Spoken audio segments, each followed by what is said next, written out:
तुटले नाते कसे दुरुस्त करावे, तर मी तुम्हाला हे सांगण्यासाठी एक खरी गोष्ट सांगतो की एका वडिलांचा आणि मुलाचा एकत्र व्यवसाय होता. वडिलांचा व्यवसाय होता, मुलगा त्याला त्या व्यवसायात मदत करत होता. तो एक चांगला व्यवसाय होता जो दरवर्षी सुमारे 10 कोटींचा व्यवसाय करत होता. आणि तुम्हाला माहित आहे की मुलगा खूप प्रामाणिक आणि खूप मदतगार दिसत होता. आणि वडिलांना मुलाचा खूप अभिमान होता की हा माझा मुलगा आहे जो आता माझा व्यवसाय ताब्यात घेईल आणि येथून तो उभारेल. पण मुलगा कसा तरी वाईट संगतीत लागला. काही झाले तरी त्याच्या मनात काही फसवणूक आली. त्याने सांगितले की मला पैशांची गरज आहे, म्हणून त्याने एक योजना आखली. त्याने वडिलांच्या स्वाक्षऱ्या खोट्या केल्या, ते बँकेत नेले आणि मोठी रक्कम काढली. मोठी रक्कम म्हणजे खरोखर मोठी रक्कम 10 कोटींच्या व्यवसायात असते. जर तुम्ही अर्धे पैसे काढले तर 5 कोटी, तर ती खूप मोठी रक्कम आहे. आणि पैसे गेले बरं का. ते कर्जदारांना पैसे देऊ शकले नाहीत आणि व्यवसाय दिवाळखोरीत निघाला.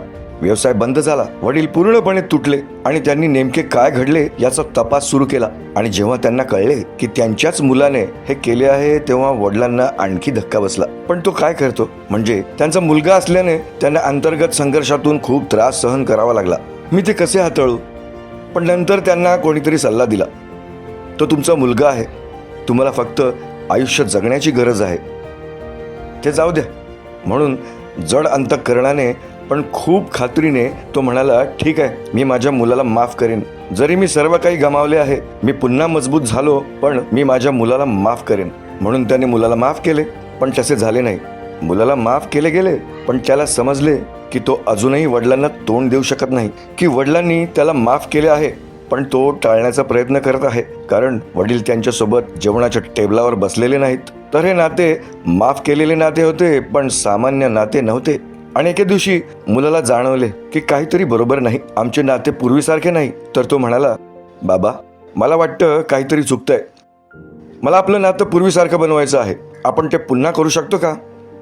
आणि तिथूनच फक्त क्षमाच नाही, तर समेटाचा प्रवास सुरू झाला. हे तुम्हाला माहित आहे, त्यांनी ते नातं बांधायला सुरुवात केली, विश्वास निर्माण करायला सुरुवात केली आणि नातं एका वेगळ्याच पातळीवर पोहोचलं. तुम्हाला माहित आहेच की समेट म्हणजे हेच. म्हणून जेव्हा वडील आणि मुलामध्ये तो समेट झाला, हा समेट त्यांना एका वेगळ्या पातळीवर घेऊन गेला. हा 10 कोटींचा व्यवसाय 100 कोटींचा व्यवसाय बनला. कारण त्यांच्यात बंधन होते आणि ते एकत्र काम करत होते. तर समेटात हा आशीर्वाद आहे.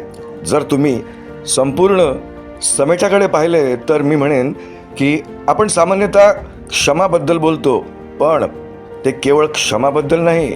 येशूने वधस्तंभावर जे केले तेच समेट आहे.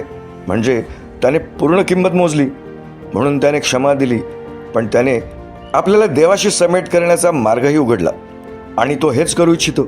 जेव्हा आपण परमेश्वराकडे येतो आणि आपल्या पापाच्या क्षमेसाठी येशूवर विश्वास ठेवतो, तेव्हा ते केवळ क्षमाबद्दल नसते, ते आपल्या पित्या परमेश्वराशी असलेल्या नातेसंबंधात पुनर्संचयित होण्याकडे असते. तुम्हाला माहित आहेच की वधस्तंभावरील येशूच्या बलिदानाचा हाच उद्देश आहे. म्हणून जर आपल्याला खरोखर हे बलिदान समजले, तुम्ही समेट घडवणारे एजंट देखील व्हाल, जिथे तुम्ही लोकांना त्यांच्या पापांची क्षमा करण्यासाठी येशूकडे आणालच. त्यांचे नाते पुन्हा स्थापित होईल. जेव्हा तुम्ही ते करायला सुरुवात कराल, तेव्हा तुम्ही इतरांसाठी आशीर्वाद व्हाल. परमेश्वर तुम्हाला आशीर्वाद देवो.